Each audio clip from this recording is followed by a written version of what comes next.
So good morning, everyone. My name's Tom Verart. I am a first-year MBA here at MIT Sloan, and I'm also part of the Student Organizing Committee. So I'm really glad that you're all here, and I hope that you've enjoyed the morning sessions. When we speak about the energy transition, we often talk about the urgency of the moment and the magnitude of the risk. We acknowledge that so much needs to get done to avoid the worst effects of climate change that we often don't think about how we get there. Global climate finance has reached nearly $2 trillion annually. But to avoid the worst effects, we need to increase that to over $8 trillion per year annually between now and 2050. So how do we get there? How can we create the new systems that divert capital to mission-critical builds and technologies? And importantly, what is the role of MBA students in making that future a reality? Well, today's panel focuses on just those questions. So I'd like to introduce our moderator, Stephen Rothstein. Stephen is the Chief Program Officer at Ceres, a nonprofit advocacy organization working to accelerate the transition to a cleaner, more just, and resilient world. As Chief Program Officer, he oversees all aspects of the organization's programmatic work. He previously served as the founding managing director of the Ceres Accelerator for Sustainable Capital and has over 40 years of experience starting, managing, and growing several nonprofit and social change and government organizations. Please join me in welcoming Stephen and our panelists to the stage. Thank you, Tom, and it's great to be here. Just to put those numbers in context, that $2 trillion that was just mentioned, a decade ago, that was $1 trillion. And it's slightly, now it's closer to actually 2.3, and it's growing more. So that's lots of opportunities and we need smart young people, I'll be honest, to help solve some of the problems that my generation have caused. So we're looking to you to solve some of those. Let's first just go down the line and ask everyone to introduce themselves and spend a minute about what they're doing. Carl? Carl Sternfeldt. So I've spent about 25 years in venture capital, private equity, and corporate development, first starting at more tech companies and then moving more into kind of the energy sector. By far the most important thing is that I graduated 2000 from the school that is now ranked #1 for MBAs in the Financial Times, i.e. Sloan. That's the thing that matters. That's the thing that's important. Anna Goldstein. I'm the Chief Program Officer at Prime Coalition. Prime is a U.S. nonprofit founded in 2014. We're primarily a catalytic capital intermediary, so we aggregate charitable capital into untapped climate solutions with our catalytic investing program. As Chief Program Officer, I sit on the senior leadership team, and we execute the programming for the organization. So that includes our catalytic investing team, our knowledge sharing team, which is also a very important part of our impact, as well as our impact team that does the gatekeeping of those charitable investments on the basis of impact potential and additionality. Hi everyone, I am Kanch. I'm an operations officer with the World Bank Group and right now an executive MBA student at Sloan. At the World Bank for the last 12 years, I've shaped our clean energy portfolio in different parts of the world, in Syria, in Bhutan, in Tajikistan, Malawi, and most recently Ethiopia. And I've done this wearing two different hats. I've done on-the-ground work with utilities, shaping project due diligence, but also with our investment committee trying to see what is the quality of our assets. Very excited to be here with you and looking forward to the discussion. Thank you. I'm Adam Wolfenson. I run a firm called Encourage Capital. We are mainly an emerging markets focused climate investment firm. We also do a fair amount in impact advisory as well for clients who are looking to achieve certain climate impacts with a range of different capital types. I've been working broadly in climate for about 25 years. I'm also very happy to be here.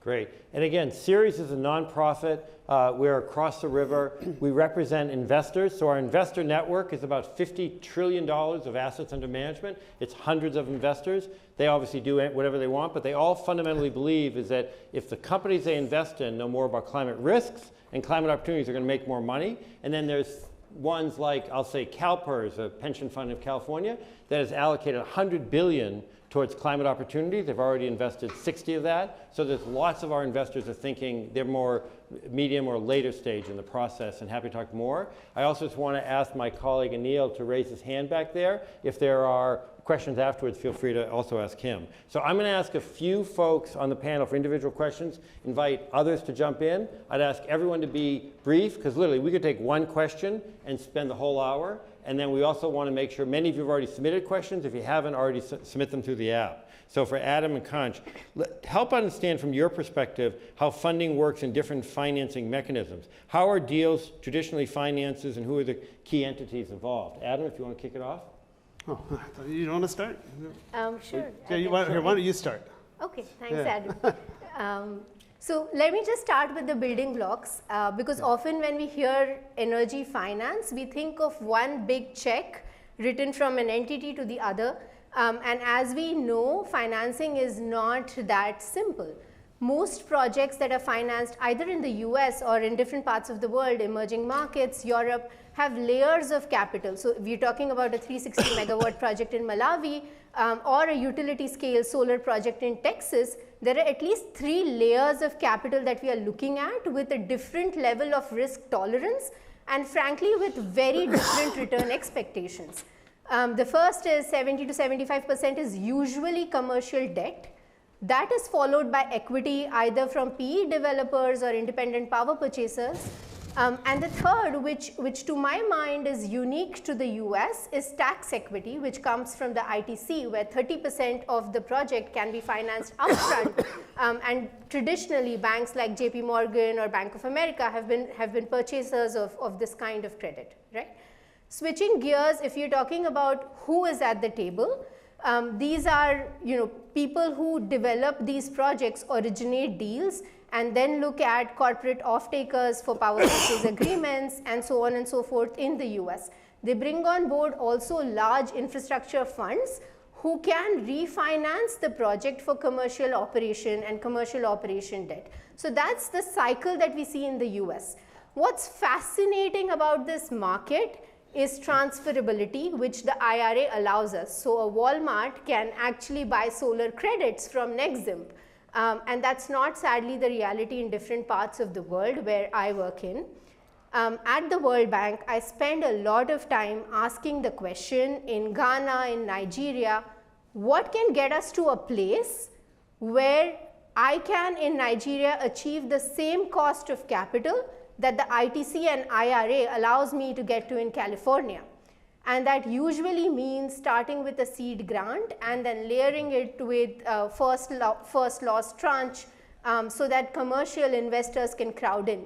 I will end by saying that in Malawi, what we recently did with the Patamanga hydropower project to me was magical because our seed grant from IDA, which is our grant arm, helped us get to a leverage ratio of 1:3, which is phenomenal for that part of the world. But let me stop here and over to you, Adam.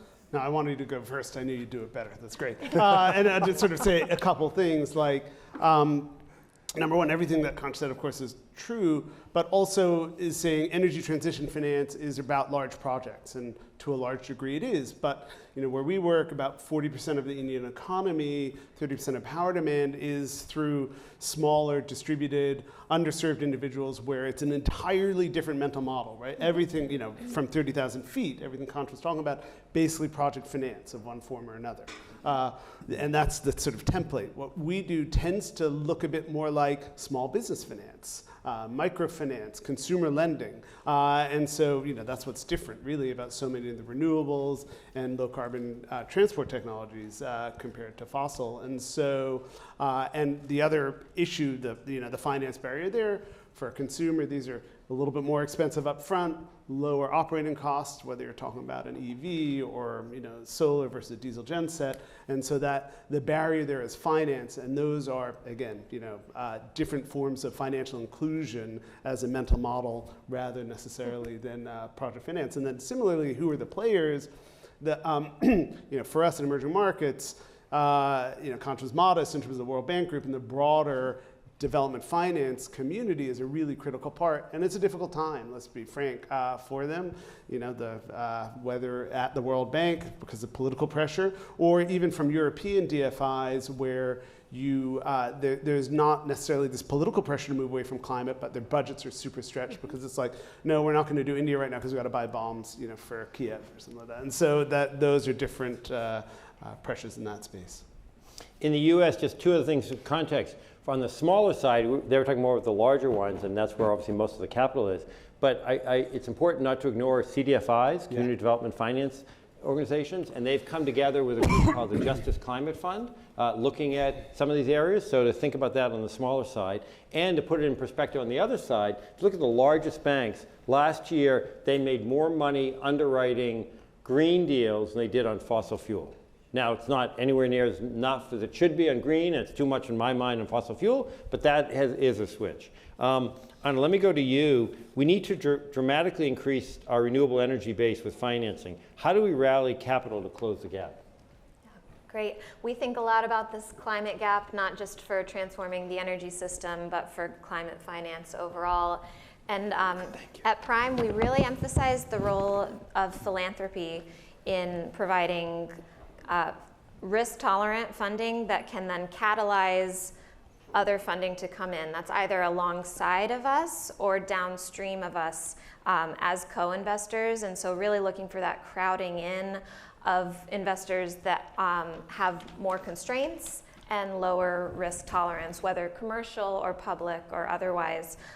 So there are a few different ways that this can happen. We use the Tideline definition of catalytic capital, and it sees three different roles for this type of capital: seeding, scaling, and sustaining. So for us at Prime, we have the most experience with this seeding role.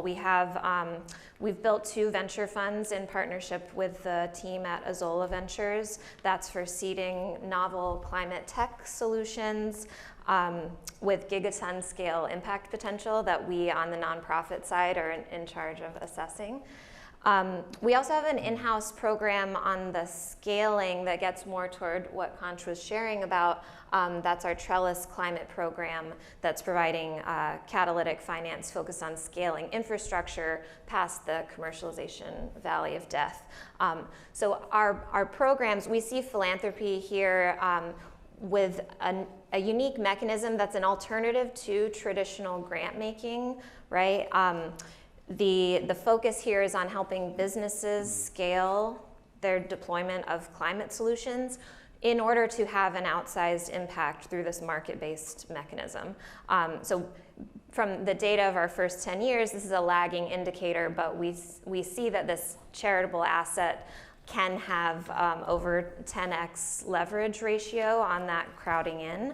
And then because we are using these precious charitable dollars that would otherwise be going to traditional grants, then we take just a really careful approach to what is a valid use of those funds. So I'll just share what our 3 gating criteria are. We're looking for that transformative impact potential if the business succeeds. We're looking for a bridge to somewhere, is what we call it. So it needs to be underlying a really solid business plan that has the potential to achieve commercial success.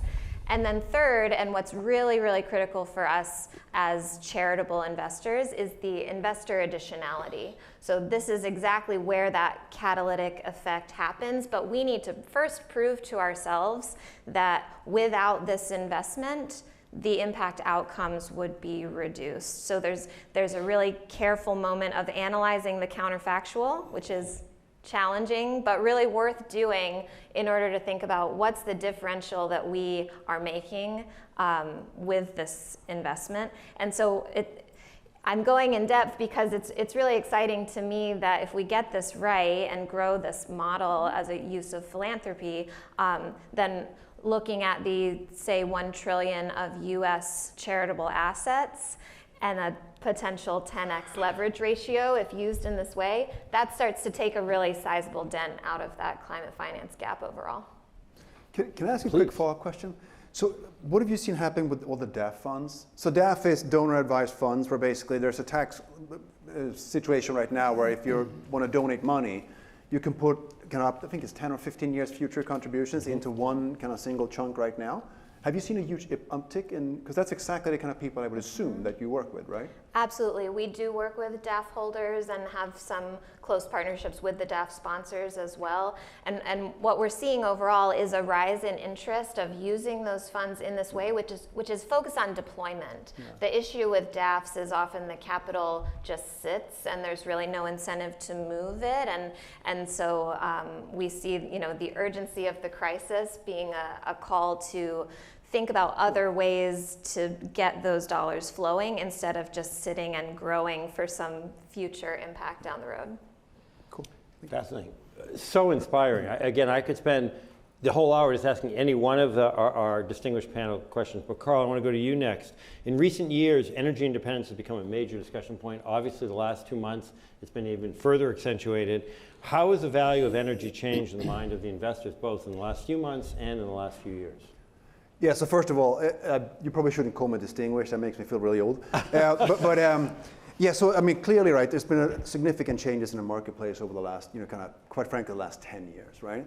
And there's kind of almost 3 different factors. The first factor is just when it comes to the actual price points, where renewables and storage has become basically cheaper than building kind of natural gas or oil power plants, right? So it makes sense to do renewables from that aspect.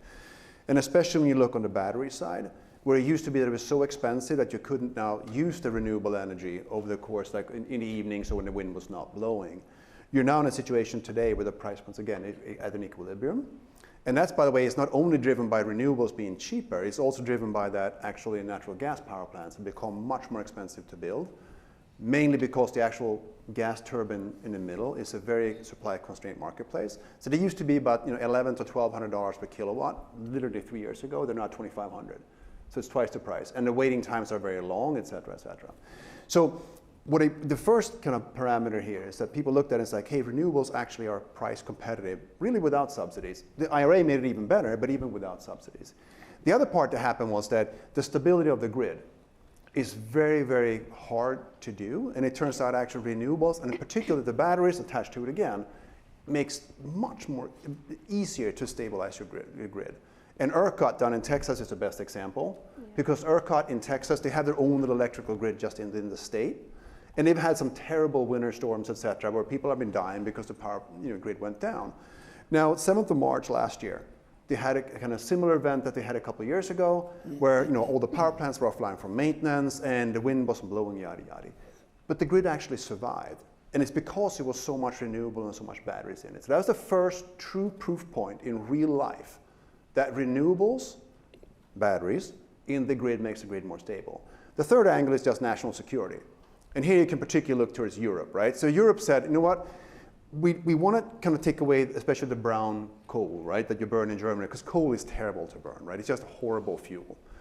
Let's replace that with Russian gas. That seemed like a really good idea until Putin showed up, right? And they go like, oh darn, this is not a great idea anymore. So now, but you know what though? We're going to build a new liquefied natural gas terminal in Hamburg. So the Germans built this in 6 months. Building anything in Germany in 6 months is impossible. Building a shipping terminal for liquefied natural gas should be completely not doable. And it still had happened.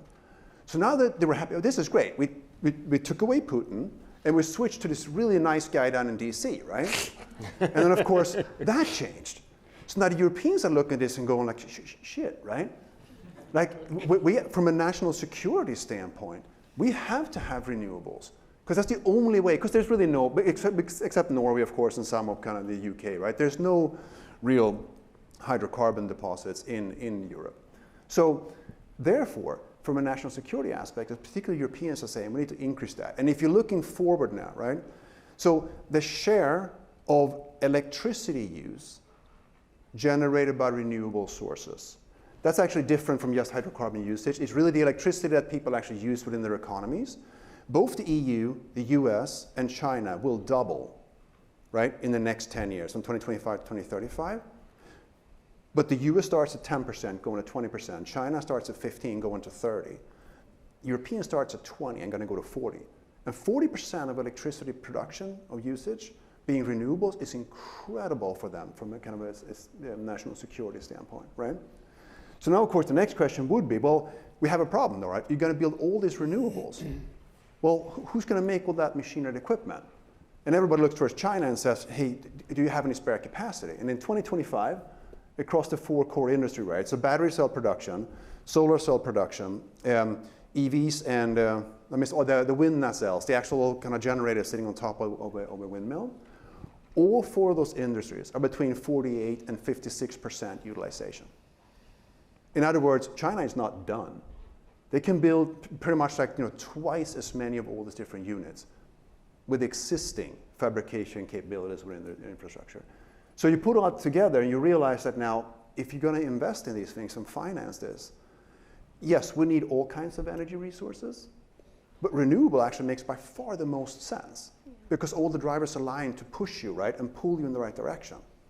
So sorry, super long answer, but it's there's lots of different parameters that move at the same time here. Yeah, no, very, very, very helpful. A few quick points before I go back to many kinds. First is if you think about different kind of financing agencies. If you're an insurance company, that's a $10 trillion market. They tend to think long term because they have to pay out those life insurance. So they look at long term. If you're an institutional pension fund, the average person in the United States is going to retire in 26 years. So they think about the next quarter of a century, not next quarter. Not that they don't care about the short term. So again, depending on what kind of financer, they'll look at different time frames. Some literally the next quarter, the next 5 years, the next 25 years.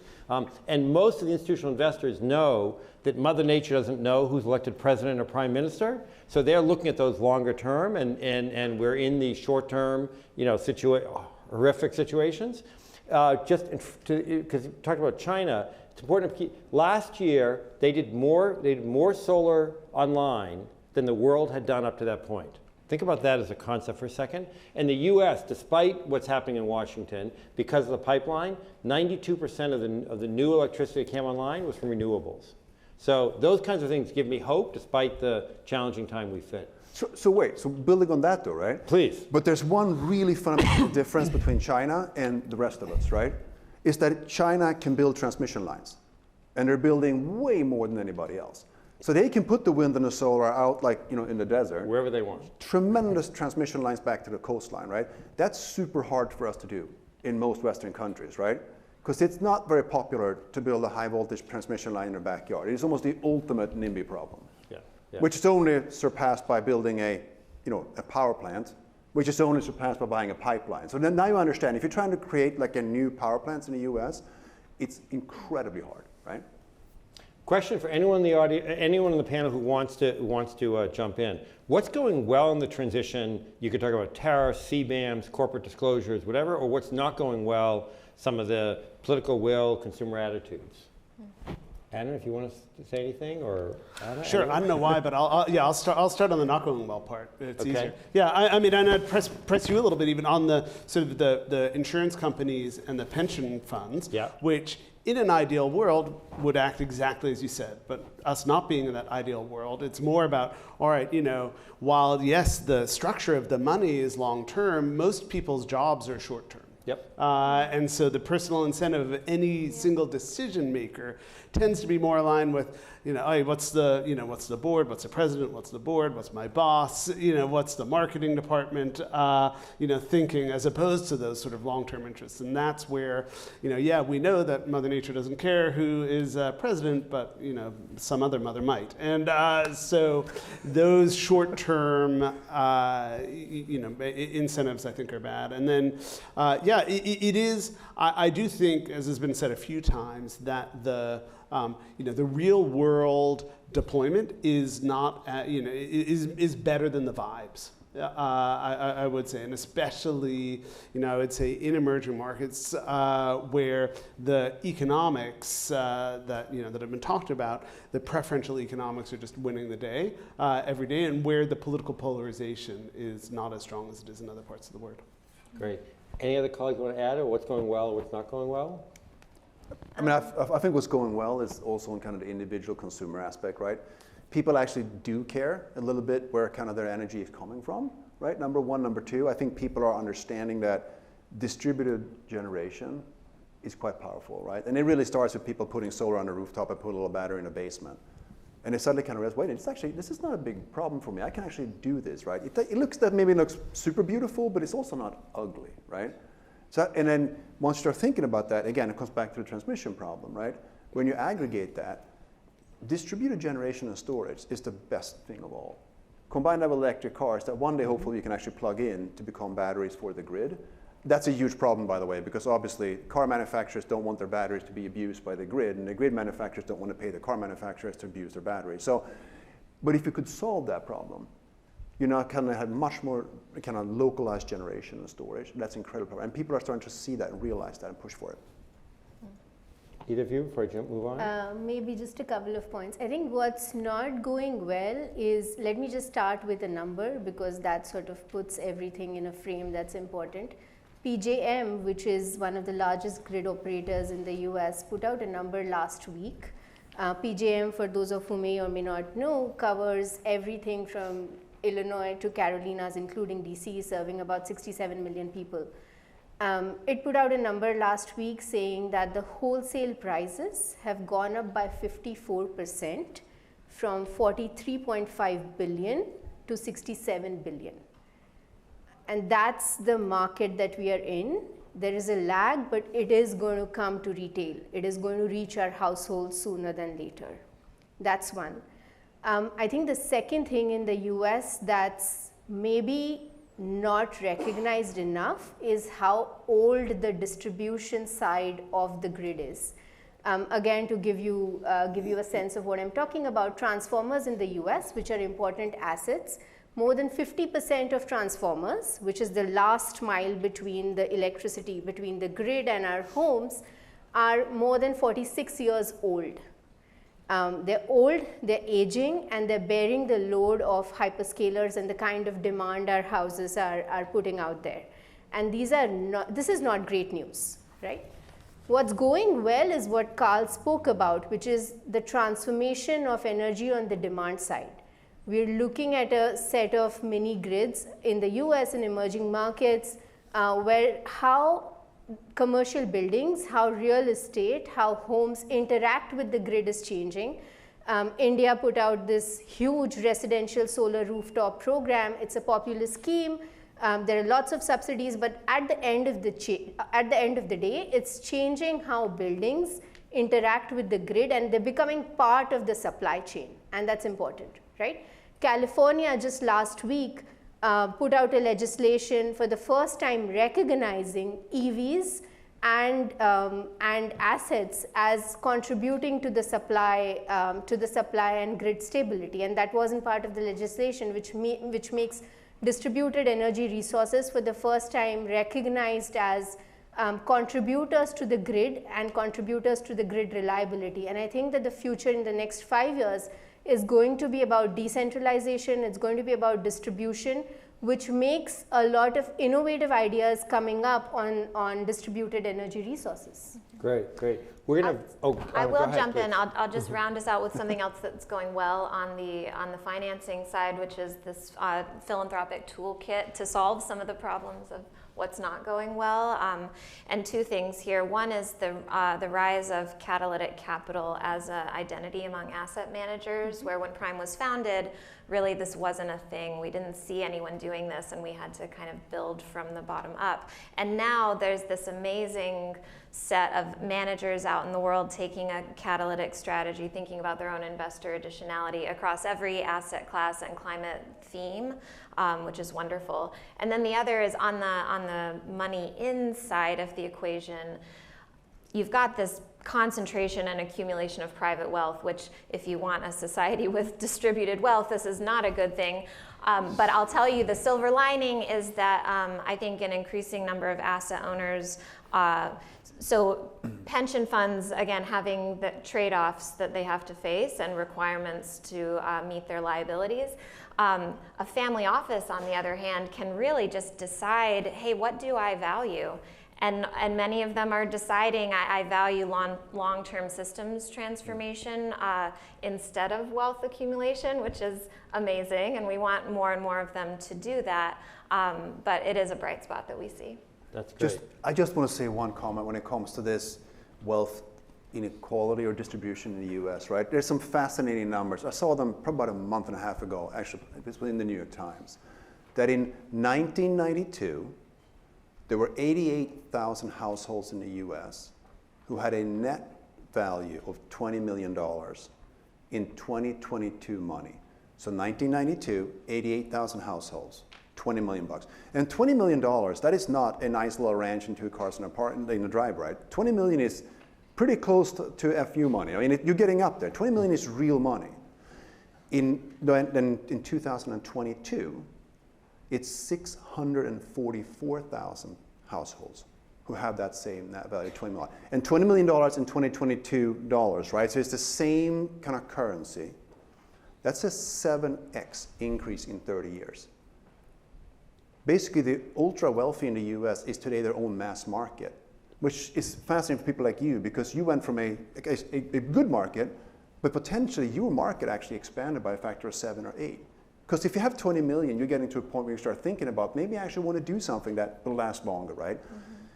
But just think about that. That is a huge increase of wealth concentration. It also turns out that that group spends about 40 to 50% of all the consumer spending in the US today, right? Which is not great from an economy standpoint. Societal, right, Yeah. exactly. So I'm going to ask one question of each of you, and ask you the same question, ask you each to be brief, and then we're going to turn to questions from the audience.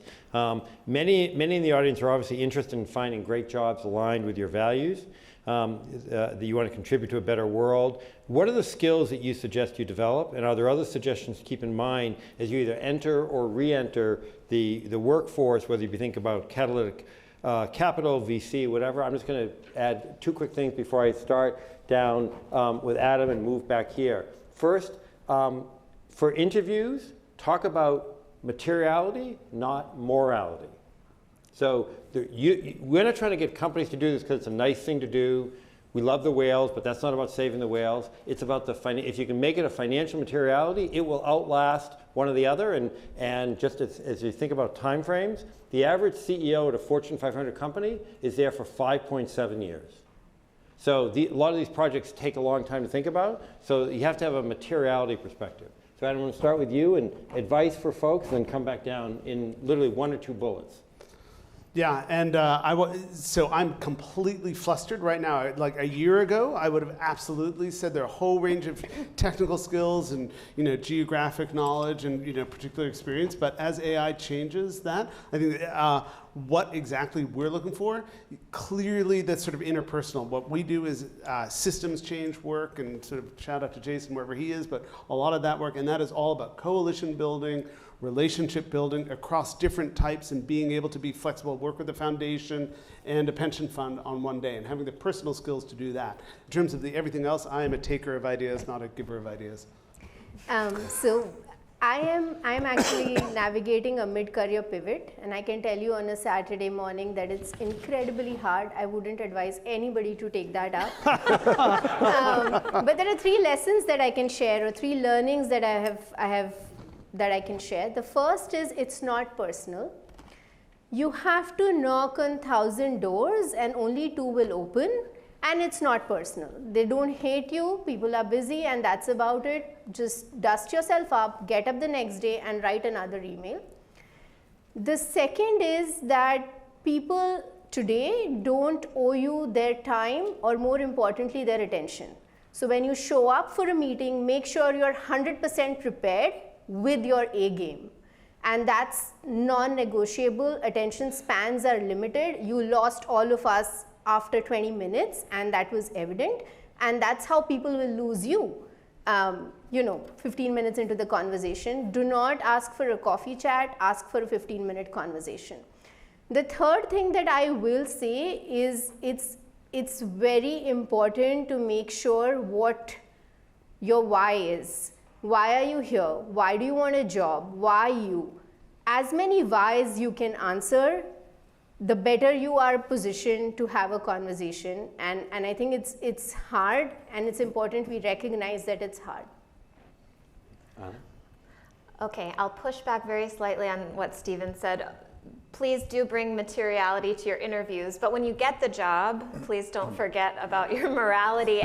And specifically, if bringing a systems lens to how you think about the change you want to have in your career.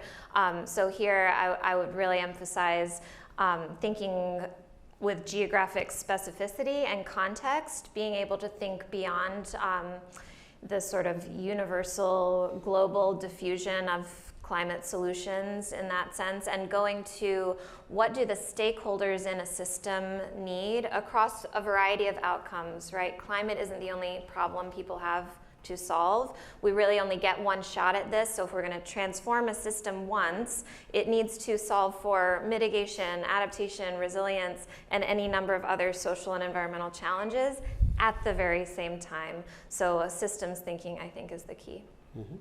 Okay. So I focus on how can I get a job in kind of venture or private equity, because that's pretty kind of my most experience. I did switch careers after getting an MBA. An MBA, by the way, it's a great time to do a career switch. It is hard, but it's a great time. It's a natural thing for many people to do. I think the number one thing is to every interaction you have, bring something of value to that interaction, some piece of knowledge, right? Like I actually am a big believer at the coffee chats. Anybody will give you 15 minutes, especially if you brown nose them, right? If you call up to, hey, Steven, I saw you in a conference, like you were brilliant. You said really, really interesting things. They obviously weren't listening. You sound like the person that was far ahead in your field. And I spoke to 3 other people. They all said, you were the person I really should talk to, right? Any chance you have 15 minutes, I should grab a coffee with you? But so you get the meeting for brown nosing and connectivity through your network, right? And in today's world, with LinkedIn, you can brown nose with anybody. You're 2 or maybe 3 degrees away from anybody in the world today, right? So that's how you get that first meeting. Now, the problem is if you show up at that meeting and go, hi, I want a job, the person go like, well, that's not exactly fun for me. So you get the 15 minutes, they will never respond to your emails again. But if you can bring something to that conversation, some data points, some knowledge, something, just come sort of leave something. So when you walk out the door, right, it's like, you know what, Anna, that didn't work out. Like, maybe you can give me a job today, but it's okay if I ping you in a week or 2 or if I have another question. It's like, of course you can, because you brought something of value to the conversation. And you're kind of pretty young whippersnappers getting an MBA, right? By definition, you have a lot of knowledge that we don't, which ties right into the whole AI conversation, right? Because a lot of companies saying, oh, we're not going to hire any more analysts or associates anymore. We're going to have AI do all that, right? That's complete BS, by the way. But I mean, it sounds cool in a kind of public setting sometimes for CEOs to say that. But the point there is, for you can actually leverage AI, right? And come in and say, hey, I'm AI native. That's what I do, right? And bring that as part of your value proposition in initial conversation. The really old people like me, I'm good too, because I got 10 or 15 years left to work before I retire. The people who are really tough, it's the kind of the 37 to maybe 50, right? They're halfway through their career, they have a lot of knowledge, they have a lot of good stuff, right? But the problem is they have enough time that they have to learn how to work with AI. So that's the challenge, right? But you guys are still, most MBAs are young enough that you can leverage AI instead and kind of almost leapfrog those 35-year-olds, especially in the interview process, right? The recruitment manager is more likely to interview you if you're kind of 27, 28, 29, 30, 31, 32 with fresh MBA as being AI native versus a person who's 46 walking in and saying, I read an article about Claude, it sounds pretty cool, right? Can I just comment? Number one, I just want to emphasize absolutely flattery works. No, but in seriousness, on Kanta's point on bringing the why, like I do think it's important, but a mistake I've seen a lot is people who just spend a little too much time on the why. Yeah. Right? So yeah, I want a little bit of the why. So 2 parts why, but I actually having super specific, this is what I personally can do. I know what Encourage does, and these are the skills that, that I can bring to that I can do specifically for you. I'm very selfish, right? So having that kind of a approach has tended to work best in interviews and long-term employment as well. But of course, with the why, you of course need to know why that, but just too much of the time, it's like, I really want to solve climate change, and I love what you're doing, and it means a lot to me. That's of course wonderful, and it's good, and it's a great connection, but it doesn't lead to an employment agreement. Can I set up a 15-minute meeting with you? Absolutely, coffee. Yeah, if you buy me coffee and you flatter me. So that's that's the last point I want to make. It's never too embarrassing to sell yourself. Yeah, totally. You have to be okay with selling yourself wherever you are. There's so much here to talk about, but I'm going to turn to Tom to turn to questions from the audience. And again, there's lots of good things. Tom? Yeah, thank you, panel. Adam, I might end up using that line of reality is better than the vibes right now, next time my family asks me why I'm interested in climate. Carl, I wanted to start with a question going back to something you spent some time on. You spoke a lot about the bureaucracy, especially in the US, in terms of getting new energy online, getting data centers approved, like what have you. Where do you think we can make the most progress in cutting the red tape and the bureaucracy to get some of this project, this capacity online faster? Well, it's two simple things. The first one is just this distributed generation and offshore wind, right? And distributed generation, again, because you solve the transmission problem, right? It is, you're seeing now with all the data centers as well, the data center demand, and you're starting to see a lot of very interesting deals being made, basically where hyperscalers are paying people to build power plants on their actual campus. The only slight hiccup in that logic, though, is that if you live in a neighborhood, if someone come in and say, we're going to build a data center, lots of tax revenue, no services, and very little traffic, it sounds really good. It might be a little bit of a humming background noise, but just close your windows and you'll be fine, right? But if you walk in and say, I'm going to build a large data center, I'm also going to build a large natural gas plant, and I'm probably going to build a natural gas pipeline right underneath your house, people go quite upset about that, right? And it's extremely hard to do. So I think distributed generation is kind of key there. And then I said offshore wind, right? And that comes back to the fact that if you're going to have renewable generation, but why not put it in a place where people don't see it, right? Number one. Number two, from a transmission standpoint, putting actual cables in the water is a lot easier than putting it on land because no one's going to see them if that cable is in the bottom of the ocean. So that's the kind of thing, there are two things. So the whole thing, offshore wind price point is a little off, but I mentioned before right now, it's also extremely expensive to build kind of conventional power plants. So right now, still offshore wind actually does economic sense, right? Politically right now, no, but that will change. And I think those are kind of two of the things we can absolutely do. I would just add, whether you decide to do a job or not, understand the policy implications. Just on data centers, for example, there are 650 bills in state legislatures on data centers. So again, whether your job, you're going to work in policy or understand what policy implications on permitting and things, to understand that as you're thinking about those interviews. That's great, thank you. We have another question here. How do you think about the tension between new energy innovation and scaling existing and proven technologies, especially given the urgency of minimizing our dependence on fossil fuels for energy? I think this goes back to the maybe geopolitical implications.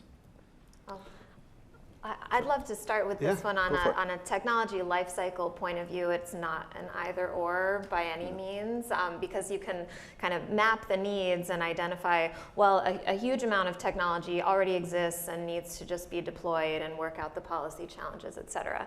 Then, the scale up of what's in early stage commercialization but not there yet, yes, that's also another chunk of the wedge, but there will always be a need for upstream innovation to feed. Again, it's the same systems transformation, and all of them need to work together. So it's not an alternatives question. I'll just pick up on the offshore wind point. Offshore wind is an established technology, right? We know how to do this, and yet we have a company in the Azola Ventures portfolio that's it's called Aikido. So not the martial art, but the folding of a platform that can be delivered to the offshore installation site through a port that doesn't have to be widened for these massive capacity towers. So just an example of the complementarity there. Yeah, and then also there's financial innovation. For so much of the proven technology, financial innovation, the rooftop solar and storage that you talked about, which is completely proven, completely economic, completely undeployed in so much of the world, because how are we going to afford it? Whereas long-term, on an economic basis, it makes complete sense. On a short-term financial basis, it's impossible. And so how do you bridge the finance to the economic in that regard? And that often requires innovation, that just to totally proven technology, innovation in finance. Just a quick build on that, though. That's also where the national security aspects can come into play, right? Mm-hmm. If you look right now, for example, Pakistan has done quite well, even when they've all been shut down, 100%. Because they have had distributed solar. Totally. So you can make the argument, yes, it costs more to build it, but many countries may say, hey, actually, we want to do that from a national security standpoint, and we will then subsidize that. Right, but even where you have countries that say they want to do it, that have subsidies, it still doesn't make it down to the 400 million underserved in India. That's fair. Concha, I'd actually like to go back to a little bit more on what you touched upon when you were speaking. You spoke about projects that you had worked on in Malawi and the world outside the US. We have a question here specifically about Latin America. And the question is, what structures or conditions have actually made those investments work despite policy and currency volatility? And I'm wondering if you could shed any light on that, and then we can open it up to the panel. Sure, I think that's a great question. And I think sometimes what works best are simple solutions. So for example, in Latin America, I remember what Argentina did quite recently. This was a 2 billion program, DARES, for distributed energy resources. And the elegance of the idea was that instead of a utility choosing through a contract that this company will deploy solar home systems or solar mini grids, they put out a minimum subsidy tender and invited private companies to put proposals with the who will require the minimal, who will be able to make the most profit with the most least subsidy. Sorry, I'm trying to simplify this, with the least subsidy, and serve the urban zone for which the contract was being put out. I think what it did was it made the market vibrant in a place where there was no market. It brought down the cost of public financing in that specific part. And of course, there could be arguments around, oh, there's a race to the bottom, private companies that are coming on board could be experiencing winner's curse. And there are ways to put in guardrails in the RFP to minimize some of those risks. I think the point that I'm trying to make is that minimum subsidy tenders where you invite private companies and they get to tell that we need only X% of the subsidy and we can still make a profit and serve a certain urban community is the way to go, because it's scalable, it's market agnostic, and it's tech agnostic. And I think it's been done in several other Latin American countries, and we're trying to see if we can put together this model in a template and scale it in different parts of the world. For example, sub-Saharan Africa, where 300 million Africans do not have access to basic electricity.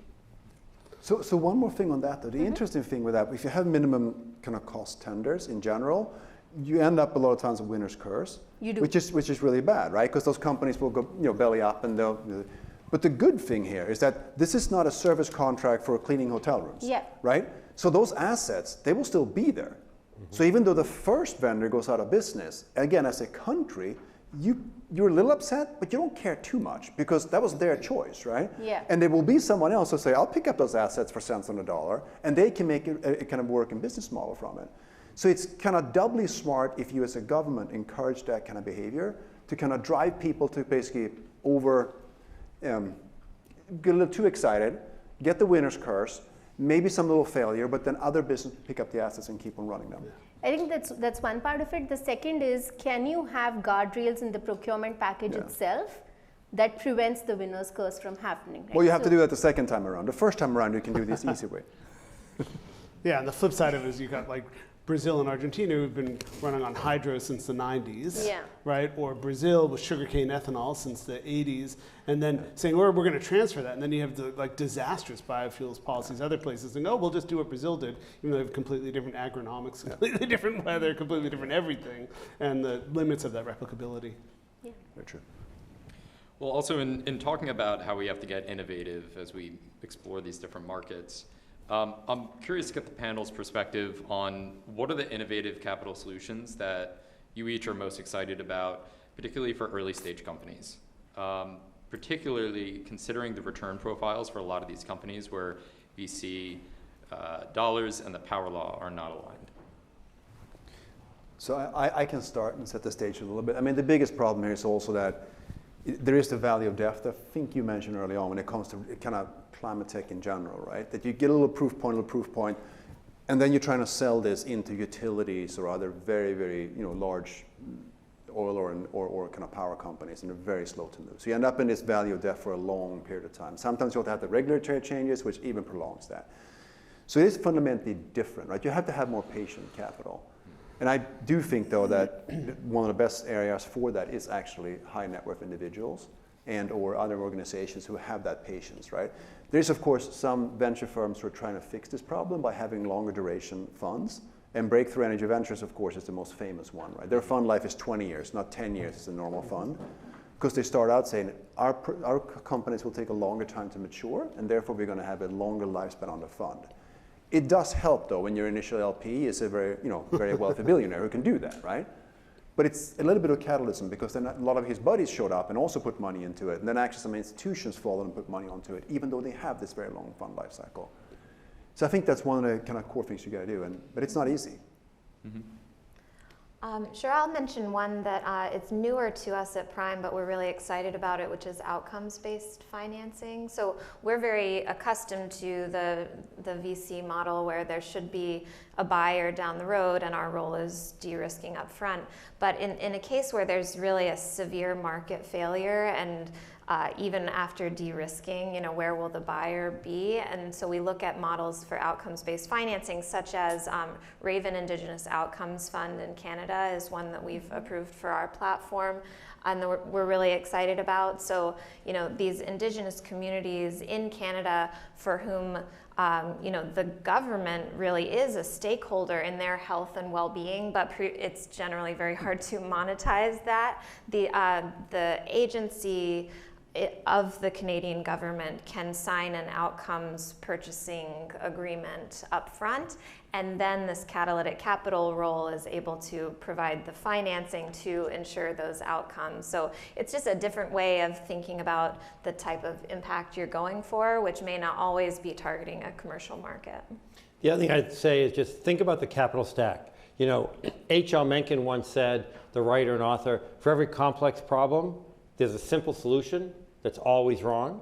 So there is no one solution. It's looking at a variety of options, but PRI, so some very large institutional foundation, think about the brand names they will sometimes take a % of their endowment and put it into program-related investments. And they tend to be more patient capital. They vary, some do 5%. I know one that does 100% of their endowment. So don't ignore those big institutional philanthropic arms and look at each one. They have different attitudes. Right, there was a question that we just had. Okay, this is going to be our final question, and then I think we're going to ask all the panelists for maybe parting thoughts. How do we incentivize IOU utilities to invest in transmission and transformer upgrades when it's arguably in conflict with their business case? So, that's a kind of a spicy question, right? Because save the best for last. So first of all, it gets very complicated when you have regulated utilities and kind of how they're going to do their network upgrades, right? Because deep down, it's basically a cost-plus model, where if they justify the need to build up more infrastructure, they get to bill back the end customer to pay for those upgrades, right? So it's I don't know. You can try it. It's a really hard question because it can become a half-hour long answer, and not to be rude, but I think we'll lose half the audience because it is just complex to figure that out. The transformer issue, by the way, is partially driven by that, but also has a lot to do with your supply chain again. There's just a lot of transformers being used in some renewable products, but also a lot of data centers, for example. They require a lot of transformers, right? And they're long lead times. There are very few people actually building those. So it's partially a supply chain problem, but then there's a really odd incentivization structure for utilities to build out their infrastructure. Maybe two reactions. One, I think that we've seen that standalone renewable assets, so standalone solar has lost its sheen, but solar plus battery has now started to gain a premium, right? We've seen M&A deals go up by 60% in the last year or so, and so that's sort of a complement to what IOUs are thinking about. I know it still doesn't directly get to the transmission lines and the transformers, but I think with storage and the focus on storage for renewable to work is one way for them to start thinking about investing in the last mile. That's one. The second point is, I think what's happening in the US, so in states like Minnesota, for example, IOUs are thinking about VPPs, virtual power plants, in the sense that they are hoping to buy battery storage, centrally procured, and then place them in congestion areas strategically to decongest some of the problems and blackouts, etc., that's happening due to the pressure on the last mile of the grid. Now that's counterintuitive, and that doesn't really solve the problem that the grid is aging at the last mile, because you're again doing what you know best, procuring centrally and placing storage assets where you think they're needed, around 200 megawatts. So I think the silver lining with the Minnesota example is that they're starting to see how important the last mile is. I don't think they're there yet in terms of investing in the last mile. That's my take. I don't know, what do you think? I briefly also add there are some states where the State Public Utility Commission has authorized repayment on the demand side. So in other words, it pays, utilities still get the return the more that they can invest in energy efficiency. And that's a much longer conversation than what I've just said in 2 sentences, and happy to talk more offline. But I think we're just going to wrap this up by asking each of the panelists take 1 minute and either share 1 or 2 things they've already said they want to highlight, or something else, or some final thoughts. And I'll start down there and work our way down. Adam? Yeah, it's just, listening to all this, I think it might be worth just noting from how dynamic all of this is and how different this conversation is than it was 10 years ago. Not just because I'm old, but because it's interesting to say that, like, you know, what was 10 years ago, you just said, you know, mainstream solar is boring. Yeah, of course it's boring, and it should be, right? You know, but it wasn't always boring, right? That was uneconomic. It was, why are you doing this? It's going to require crazy blended finance and catalytic structures back in the day. And just this whole game is about moving things from that to making it boring. And that you can find yourself in any part of that chain. And the actual work, the content of what you're working on is going to, you want it to dynamically change over time. And the faster, I see my job as working broadly in catalytic capital is just accelerating that, right? You know, the only reason to have blended finance and catalytic capital is because we don't have time for the market to do it naturally. I think all of this would happen if we had 50 years. We don't have 50 years, and that is, to me, all the innovative finance is just about acceleration, and that is the point of everything I do, is how I look at it. But I'll move it to you. Right. I think, so I've been, like I said at the start, I've been in this area, in this field for the last 12 years. That's a huge part of my life. And I think the one thing that unites the world, emerging markets, Europe, US, is keeping the lights on. At the bottom of everything that we are talking about is our utilities, our governments across the world in a position that the lights can remain on. And what was interesting to me to see in the last 18 months or so of having worked in the US in the PJM market is that there is appearing to be a question mark on keeping the lights on. The grid is aging. The last mile is not what it was. Hyperscalers are coming in. Our homes are consuming way more electricity than they did 10 years back. And utilities don't have answers, or at least they're not confident with their answers. And I think that it's up to us to come up with solutions that are cost effective. I don't hear that a lot, and so I want to say that my biggest takeaway to myself as an MIT student is also that I need to come up with solutions that are simple, that are scalable, and that are cost effective. I want to use my moment just to say thank you to the organizers and to my fellow panelists and to everyone here who's decided to spend your Saturday in this way. It's very energizing. Prime will be hiring later this year on both our finance and operations side as well as on our partnerships team. So would love to speak with you if you're interested. And then I would also say anyone affiliated with a DAF account, a corporate giving program, a private foundation, we'd love to speak with you and talk about how partnering with Prime can help you get the most leverage for climate impact out of your philanthropic capital. So that is almost impossible to beat, right, for this audience. Mm-hmm. So that was beautiful. So I would say 3 super short things. The first one is that it's an awesome time to go into this kind of energy, kind of transition / clean energy, what we call it, right? Because it is one of the largest transformations of the fundamental infrastructure we will see in our lifetime, full stop. There'll be so many cracks that you can run in and create value for yourselves, for companies you're working for. It's an awesome industry to go into. It's an awesome time to go into this industry. 2, distributed generation is the answer, right? Number 3, fusion is just a fool's mirage. It will never get there. And I'm saying that because Carl, you can't save this for the last minute. that's exactly why I do it. And I'm saying that because of 3 reasons. Number 1, it is incredibly hard to get it to work. We all know that, right? But number 2, more importantly, for fusion to work, even if you can make it work in a lab, even if you can build it, it has to be built at scale, right? Large plants.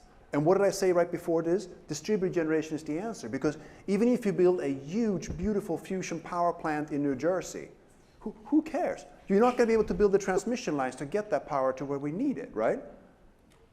So the issue is not that fusion per se, we can't technically get it to work, it's that the economics and the fundamentals behind it, I think is going to be way past by renewables and battery storage. By the time fusion becomes real, renewables and battery storage and distributed generation will have killed the business case for fusion. There's so much there I could talk about, but I'm just going to end in a few. What about That was the nice comment. This was the nice distributed fusion, you don't buy that? If I responded, we'd all skip lunch, okay? So, but just very briefly, look for free resources. An enormous amount of stuff out there. Our website has dozens of reports, lots of webinars, so look at stuff that you can get. Second is network. This year, there are, I think, 22 climate weeks.